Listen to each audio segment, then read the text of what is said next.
para aquela Bíblia com tudo assim, irmãos. E quando eu joguei a Bíblia em cima do guarda-roupa e falei, nunca mais eu prego o Evangelho, porque eu comecei a questionar. As pessoas faziam pergunta para mim, pastor, como é que vai acontecer isso? Você não era crente? Mas Pedro também era um apóstolo e não foi crucificado? Tiago não era um apóstolo e não foi morto à espada? Nós estamos sujeitos a tudo, meus irmãos. Mas temos que fazer que nem Paulo, combater o bom combate, nem que morra, mas não podemos perder a fé. Aquele dia eu perdi a fé em Jesus, e ali eu senti sair de mim o Espírito Santo, e eu fiquei tão vazio, irmãos, não tinha mais sentido a minha vida. Eu ia orar, não sentia nada de Deus. Eu ia, irmãos, muitas vezes jejuar, eu ficava entregando meu jejum, Jesus recebe meu jejum, e eu senti que Deus não recebia. E eu comecei a me afastar da igreja, e eu comecei a ficar em casa, entreguei a igreja, e eu comecei a fugir dos irmãos, fiquei sem Santa Ceia, e ali, irmãos, eu comecei, vendo no culto, eu ficava em casa assistindo novela, vendo filme para preencher aquele vazio. Mas quando eu deitava na cama, eu me sentia, irmãos, uma pessoa sem vida mais. Porque a pessoa, quando conhece a Bíblia, é batizado com o Espírito Santo, conhece, teve intimidade com Deus, e se ele perdeu o Espírito Santo, a vida não tem mais sentido nenhum. A minha vida era uma vida sem graça. Eu lembro quantas vezes os irmãos chegavam lá em casa, meus filhos estavam no colégio, e eu chorando dentro de casa, e os irmãos chegavam lá, batiam palma, e eu com a casa fechada. Pastor Valmir, o carro dele está aqui. Eu tinha voltado a trabalhar, irmãos, comprado outro carro. O carro dele está aqui. Ô irmão Valmir, pastor. E eu lá, irmão, não quero ver eles. Porque, irmãos, a pessoa quando está distante de Deus, ele não quer ouvir falar que Jesus vai vir. Ele tem medo de morrer. E eu não queria nem que ninguém falasse, Jesus está às portas para voltar. Eu sabia que eu ia ficar. E depois de 9 meses e 3 dias do primeiro acidente, dia 10 de maio, irmãos, de 2002, nós estávamos tocando uma obra, o pastor lembra, Bingo, Palácio Centro. Ele não me conhecia.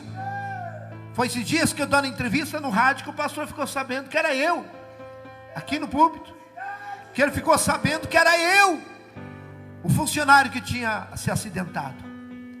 Dia 10 de maio de 2002, eu saindo de casa, Deus falou comigo ainda, irmãos. Por isso que Deus sempre avisa. Essa palavra, quando ouvir a voz do Senhor, não endureça o coração. Irmãos, eu fui até a garagem, eu chorei, porque Deus falou comigo, não vá trabalhar hoje. Eu fui até o carro, voltei até o carro, mas eu tinha 4 funcionários, e nós éramos 2 responsáveis por 52 funcionários. E ali, irmãos, eu falei, eu não posso, eu tenho que ir. E eu peguei meu carro e fui. Quando eu cheguei na obra, tinha um obreiro, que era um funcionário meu, o irmão Rubens. Esse irmão Rubens, ele era crente, dirigente de igreja. E ele veio e me abraçou e disse assim, pastor Valmir, volte para a igreja. Jesus está voltando a ser mortal, pastor. E eu falei ainda para ele, onde é que você vai pregar hoje? Ele falou, eu vou pregar na minha igreja. Ele dirigia uma igreja lá em Contenda. Eu falei, então hoje eu vou lá. Vou lá na tua igreja hoje, pegar o carro, os piá e vou lá. E vou reconciliar. Ele disse, então vai lá hoje. Mas para ele parar de falar. Eu não ia. Eu só falei aquilo só para ele parar de falar que Jesus ia vir. Irmãos, 11h30 da manhã, eu subi para ajudar em cima do telhado, para ajudar, irmãos, os carpinteiros a cobrir ali aquele barracão. E ali, irmãos, eu ajudando um servente a levar uma telha. Eu não sei se não foi o diabo, irmãos, que fez aquilo. Ele numa ponta da telha, eu levando na outra, e deu um vento tão forte, que me desequilibrou. Eu estava sem cinto, não tinha cinto para mim, e aí eu desequilibrei em cima daquela tábua, E eu me obriguei a pisar na telha, essas telhas de 6 milímetros. E quando eu pisei na telha, a telha furou, ela quebrou. Quando afundou minha perna, eu gritei: meu Deus, eu vou morrer e eu estou desviado. Porque eu sabia aonde eu ia cair. Ou era ferro de ponta, ou era essas pedras de calçamento paralelepípedo. Porque ali era um estacionamento. Nós ia fazendo os barracões, ia tirando as pedras e jogando em cima do concreto. E quando afundou minha perna, eu tentei me agarrar, não foi quebrando, e eu vim 8,70 metros a 9 metros de altura. Eu caí, irmãos, de cabeça em cima daquele monte de pedra. Ainda eu levei as minhas mãos. Esse braço, irmão, é tudo platina. Ele ficou mais curto. Olha o tanto que ele é mais curto. Esse aqui também, irmãos, tem pino e platina. O meu joelho esquerdo, eu não tenho patela, é um pedacinho de ferro e pino. Pela medicina eu não podia andar. Eu mexo com a minha perna assim, estrala pino com pino. E eu caí e bati minha cabeça em cima daquelas pedras. Quebrou todo o meu crânio, irmãos. Deu traumatismo craniano. E ali quando eu caí no chão, ainda agonizando, eu tentei reconciliar. Já entrei em coma. E quando eu entrei em coma, que apagou tudo, eu comecei a ver uma neblina branca. Eu já estava morto ali. Eu vi uma neblina branca e comecei, falei: meu Deus, o que aconteceu comigo? Aí eu vi, irmãos, a morte vindo. Ela é idêntica a essas lesmas que tem na parede do banheiro, só que ela era do tamanho de um caminhão. Ela vinha voando assim, e eu já deduzi: a morte. E eu gritei: morte não, eu não posso morrer, eu estou desviado. E ela veio e me engoliu. Quando ela me engoliu, irmão, eu saí do meu corpo. Eu saí do meu corpo, eu já estava só o espírito. E eu fiquei uns 4, 5 metros de altura. E eu vi o meu corpo caído no chão. Eu vi esse irmão Rubens que falou para mim, me acudindo ali, me socorrendo. E eu disse assim: irmão Rubens, me ajude a voltar para o meu corpo. Eu saí do meu corpo.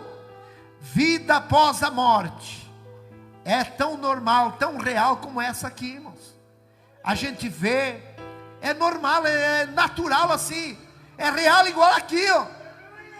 Você, irmãos, quando a gente morre, a gente vê o nosso corpo no chão, igual você vê a tua roupa, teu calçado. Eu dizia: meu Deus, eu saí do meu corpo. Olha lá meu corpo, é ele.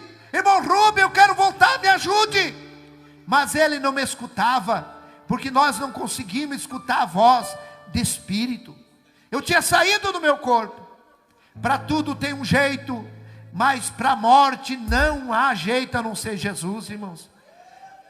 Se Deus não te levar você vivo para o céu no arrebatamento, com certeza você irá ver o teu corpo também. Aleluia. E ali, irmãos, eu estava no ar, sem domínio, não sabia para onde ir. E eu gritava: meu Deus, me ajuda eu voltar para o meu corpo. Eu vou voltar para a igreja. De repente ouvimos uma gargalhada, aquela risada debochada, aquela gargalhada debochada. E eu olhei assim, eu vi 2 demônios me olhando. Terrível, irmãos. Como fosse um cachorro, um cão assim, cabeça de cachorro, mão de pessoas, mas ele não tinha dedo, eles tinham garras. E eles falaram assim para mim: agora não tem mais jeito, agora você está morto. E começaram a dar aquelas gargalhadas. E eu gritava: não, eu sou crente, tentando enganar o diabo. Irmãos, e eles sem misericórdia me pegaram, me levaram para o lado esquerdo, para esse lado. E ali eles me levaram e me jogaram dentro de um poço, de um túnel assim, ó. Pá, igual joga um lixo. Irmãos, vida após a morte é tão real, que eu dizia: não é verdade que eu morri. Eu vou me acordar, é um sonho, é um pesadelo. E quando eu acordar desse pesadelo, eu vou voltar para a igreja. Mas eu abria meu olho, eu via, irmãos, a boca daquele poço, daquele túnel, ficando para cima e eu caindo. E eu gritava: pai, solte uma corda, Eu gritava para meus filhos: solte uma corda, meus filhos, o pai caiu num buraco, solte uma corda, pelo amor de Deus. Irmãos, vida após a morte, ela é real. Irmãos, e eu dizia: meu Deus, eu estou indo para o inferno, a minha esposa está no céu porque eu desviei. Irmãos, enquanto nós estamos vivos, nós muitas vezes defendemos nossos erros, nós até mesmo escondemos as coisas, negamos. Mas quando a pessoa morre, a gente fala o que está na consciência. E ali eu começava a falar minhas falhas, porque eu desviei, porque o desviado do evangelho, irmãos, é a partir do momento que ele decide: não vou mais na igreja, não vou mais tomar ceia, não vou mais pregar o evangelho. É a tua decisão de ontem, é o que você é hoje, e a tua decisão de hoje é o que nós seremos amanhã.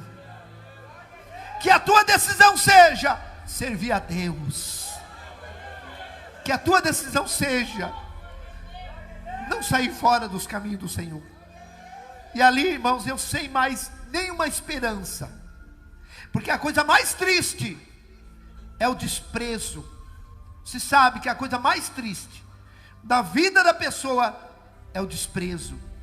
E uma pessoa que morre sem salvação, ele se sente o pior lixo, melhor nem ter nascido, porque ele grita, ninguém responde. Quantas pessoas que estão lá no abismo, e eles estão gritando talvez até para o meu nome, para o teu nome, e nós não estamos nem aí. Irmãos, não tem como socorrer uma pessoa que está lá no abismo. E eu caindo, de repente sumiu, foi ficando escuro, e eu fui entrando numa escuridão terrível, e eu gritando, mas não era um poço pequeno, irmãos, era maior que essa igreja, era enorme, e muitas pessoas caíam também gritando comigo, e eu comecei a ouvir gritos aterrorizantes, que vinha lá de baixo, de milhares de pessoas. Não era grito de ai. Eu já ajudei a cuidar pessoas, irmãos, em fase terminal de câncer, e irmãos, só o gemido das pessoas, você não consegue comer, você não consegue ter paz. Quem já ajudou a cuidar pessoas assim? Você sabe o que eu estou falando. Aquele ai, não tem como você nem comer. Mas lá no inferno não é esse grito, é grito de ânsia aterrorizante.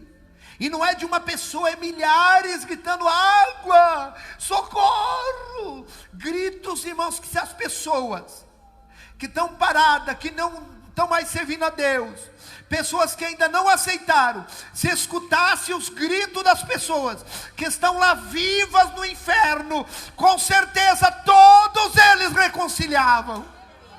E eu fui chegando aonde eles estavam, e eu comecei a sentir um calor terrível.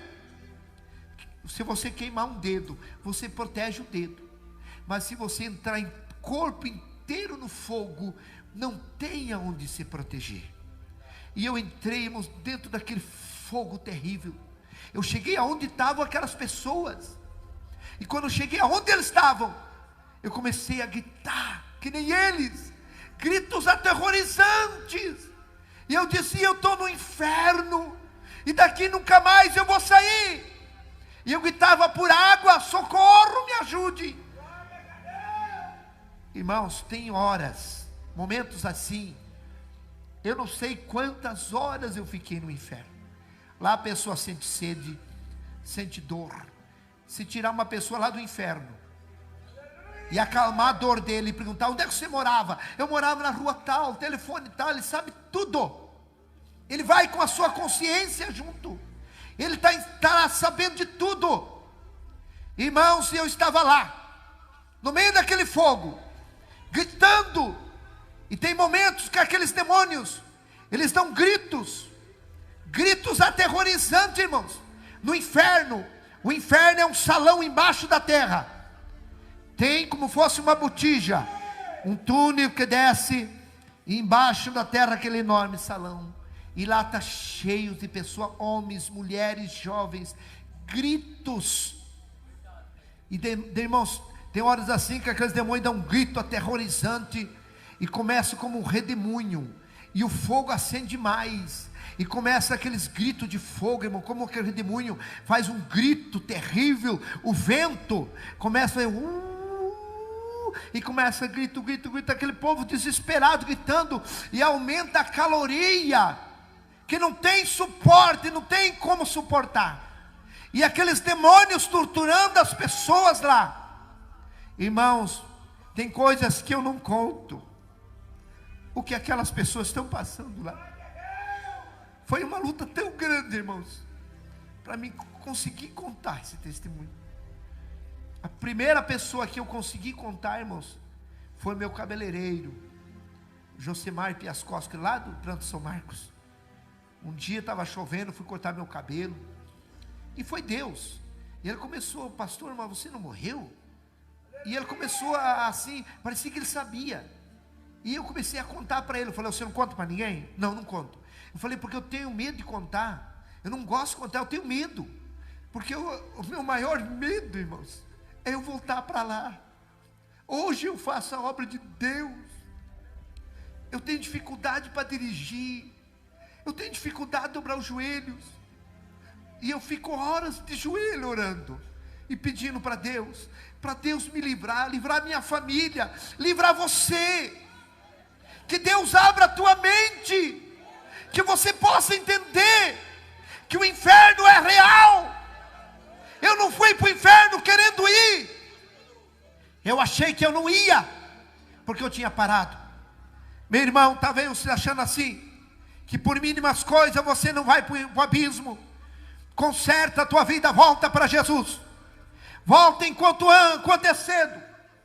Porque, irmãos, como diz no livro de Tiago, capítulo 4, e versículo 13, um dia de madrugada eu achei esse versículo, e diz assim, ó: eis aí agora você, pode ler lá em Tiago 4,13, que diz: hoje ou amanhã irei para tal cidade, e ali passarei um ano, negociaremos e teremos muito lucro.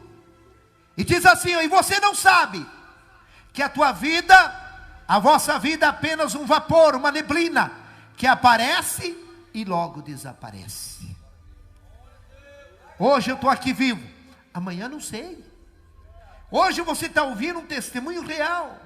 O inferno existe, o céu existe. O diabo, ele quer nos enganar. O diabo não quer que ninguém pense que o inferno existe. Ele quer fazer nós esquecer. Ele quer que nós pensemos só em trabalhar, em sonhos e correr atrás do dinheiro. O dinheiro é benção, sonho é benção, mas Deus tem que estar em primeiro lugar na nossa vida.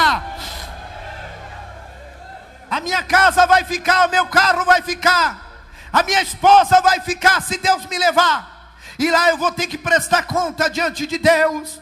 Só vai a minha consciência, as minhas boas obras e as minhas más obras. Hoje é noite de salvação. Não vá para aquele lugar terrível. Abrace Jesus. Ele quer escrever o teu nome no livro da vida. Labassurianda. Irmãos, é uma luta tão grande, porque eu revivo esse terrível. Você não conhece o diabo. O diabo, as pessoas vão conhecer ele depois que a pessoa morre sem salvação.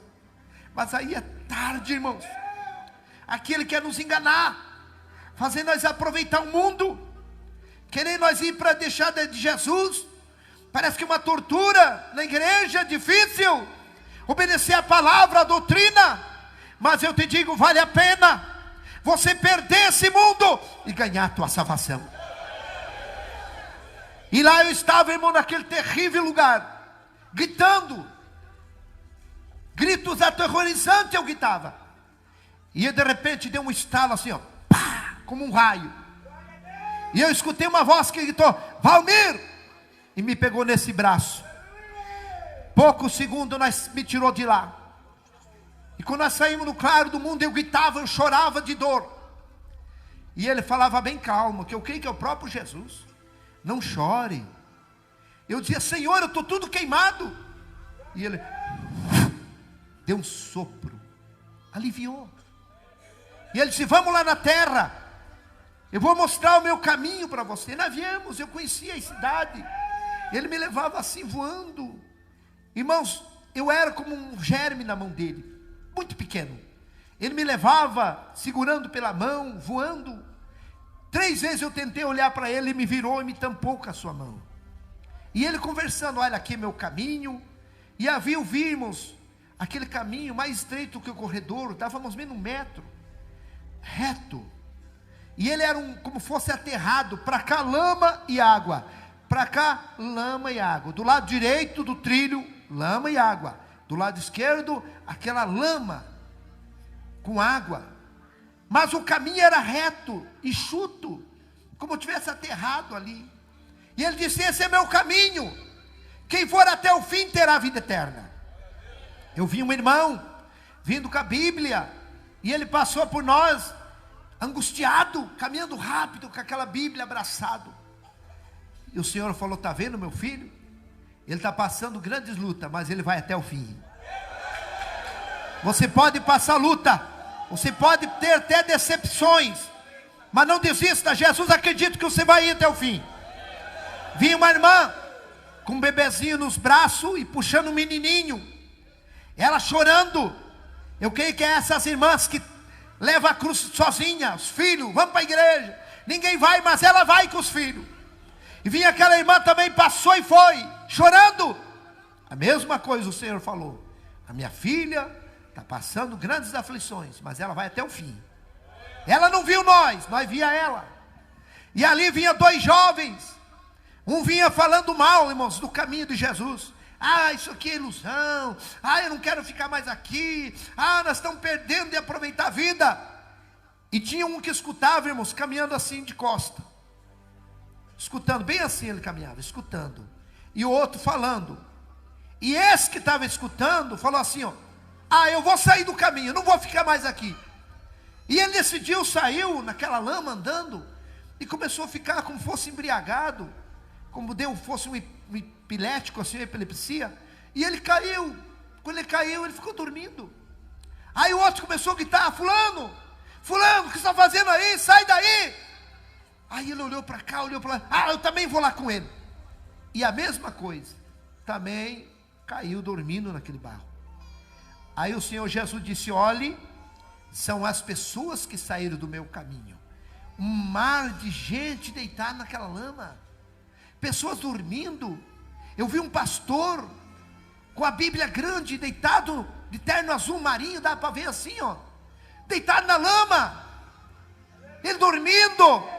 Eu falei: olha ali, esse aqui é um pastor. Jesus falou: sim, esse aqui é um pastor. Mas eu falei: ele está dormindo aqui na lama. Aí Jesus falou, irado: esse aqui, para ele nada mais é pecado. A consciência dele cauterizou. Está ele e seus seguidores aqui na lama dormindo.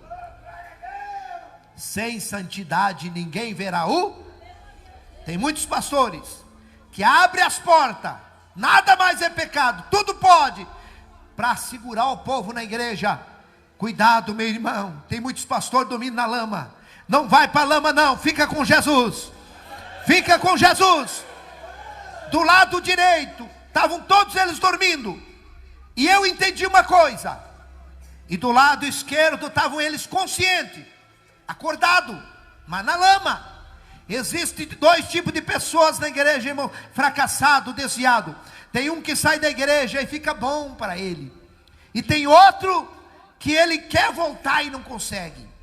Do lado esquerdo tinha um moço, assim de 4 pés, como diz, com as mãos pichadas para frente, naquela lama. E ele gritava: eu quero voltar 50 centímetros, para voltar, irmãos, do caminho. E ele dizia: eu quero voltar, mas não tinha força, as mãos travadas. Aí Jesus falou: esse aqui quer voltar, mas ele não quer se desprender. Quantas pessoas querem voltar para os caminhos, mas não quer se desprender do mundo? Quer voltar, grita, tem vontade, mas não quer se desprender. Se desprenda, meu irmão, aleluia.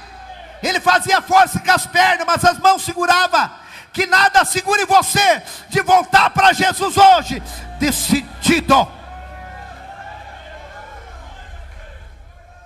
Tinha mais à frente um casal. Posso contar, irmão? Tem parte que é pesado. Posso contar? Quem concorda?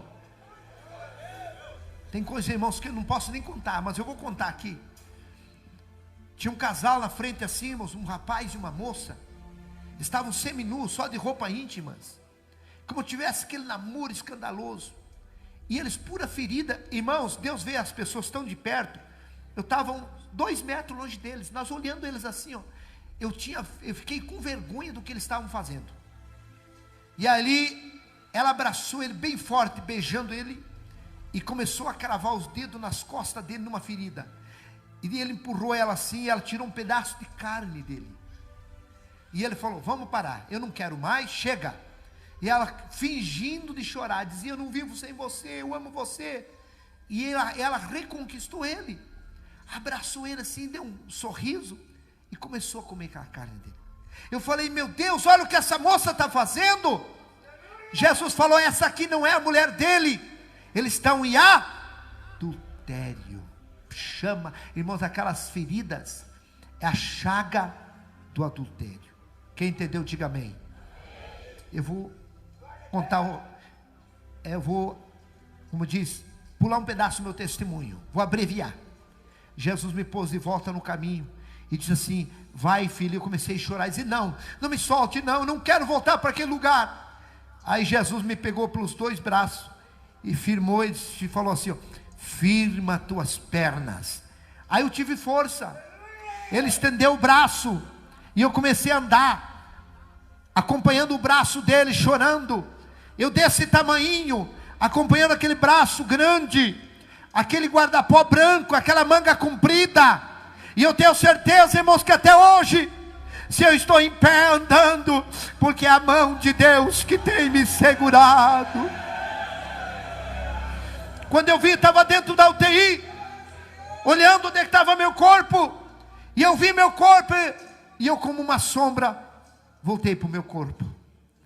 Mas, irmãos, quando eu voltei, irmãos, o dia que eles vim tirar os aparelhos e me sepultar, doutor Marcos, se ele for vivo, que Deus abençoe ele, pegou uma seringa e começou a furar meu pé. E eu mexi o pé. Ele disse: não, o rapaz está sentindo dor, ele não está morto não, ele está consciente. Foi o dia que voltei para o meu corpo. Irmãos, no outro dia eu saí de coma. Aí eles chamaram minha família, meu pai, disseram: olha, ele está consciente, ele saiu de coma, mas ele tem 3 coágulos, lado esquerdo paralisado, crânio quebrado, vai ter que fazer uma cirurgia muito perigosa, o senhor tem que assinar, autorizando, dificilmente ele escapar. O cirurgião chamou meu pai, lá no hospital, irmãos, evangélico, chamou meu pai de um lado e disse assim: não deixe operar teu filho, ele vai ser um conhecimento do corpo humano para os universitários, ele não tem chance. Meu pai falou: doutor, o que eu faço? Vai para casa, pede um tempo e volta daqui uns 15 dias, talvez ele esteja até respirando sozinho, assine um termo e leve ele para casa, leve alguém orar por ele, se ele morrer, vai morrer junto com os filhos. Dali 12 dias meu pai voltou lá, irmãos, eu já estava respirando sozinho, mas eu não sentia nada do meu corpo, eu não sentia a minha língua, eu não sentia o lado esquerdo, parecia que eu tinha me cerrado, eu não sentia nada. Meu pai assinou um termo, levou para casa. No 5º dia, irmãos, que eu estava em casa, morrendo novamente, eles batiam no liquidificador, ali o alimento, abria minha boca, um cabo de colher, engole, pai, engole. Eu não conseguia, eu não sentia comida na minha boca. Eu estava, irmãos, eu chorava de fome e sede. Eu começava a gritar. Eles iam lá, irmãos, diziam: pai, o senhor está com fome? Fique quieto. Eu continuava gritando. Pai, o senhor quer ir no banheiro? Fique quieto, pare de gritar. Eu continuava gritando. O senhor está com dor? Continue gritando. Eu continuava. Eles me davam 80, 70 gotas de pirona e eu desmaiava. No 5º dia, irmãos, eu estava morrendo, entrando dentro de um freezer gerado, já estava até aqui, e eu gritei muito fraco, meus filhos não escutaram, e de repente eu vi os passos de uma pessoa que entrou, no meu quarto, entrou aquela luz forte, Foi o próprio Jesus que veio de novo me dar vida. E quando ele veio a par da minha cama, eu entendi, é Jesus que está aqui. E eu falei: Senhor, se o Senhor me der vida, eu vou levar a tua palavra onde o Senhor me mandar. E ele me deu um sopro, e eu comecei a sentir a minha língua, sentir meu corpo, e eu comecei a gritar. Meu pai veio lá, e aí eles trouxeram o alimento batido no liquidificador, e eu consegui engolir. Irmãos, dali 17 dias, eu comecei a andar sem muleta, para a glória de Deus. Estou aqui vivo, falando que Jesus vivo. Jesus está vivo, igreja. Ele cura. Não existe nada difícil para Deus. Que Deus te abençoe. Hoje Deus restaurou minha vida. Deus me deu uma outra esposa abençoada, está aqui. Depois de 3 anos de viúvo, me casei. Deus me deu um Misael. Irmãos, a maioria da minha família não vem. Pai, o senhor vai contar o testemunho? Vou. Então não vou, pai. Então fica em casa. Eu não gosto de ouvir, pai, porque eles sabem, eles me acompanharam. Aleluia. Daí minha esposa veio para me ajudar. É tão difícil. Meu irmão, em nome de Jesus Cristo, você que está parado, volte. Talvez, irmãos, eu saí para trabalhar 11h30 da manhã, eu estava morto. Talvez seja o último culto teu. Talvez seja o último testemunho, que Deus não deixou você morrer, para você ouvir e saber que o inferno existe, e que Jesus quer te salvar, que Jesus quer te perdoar. Talvez o diabo tenha falado que você não tem perdão. É o diabo que fala na mente, porque na nossa mente é um campo de guerra. Aqui dentro ele trabalha, ele luta, mas também Deus trabalha e Deus luta. O diabo luta com a incredulidade, e Deus luta para nós crer, porque tudo é possível aquele que nele crê.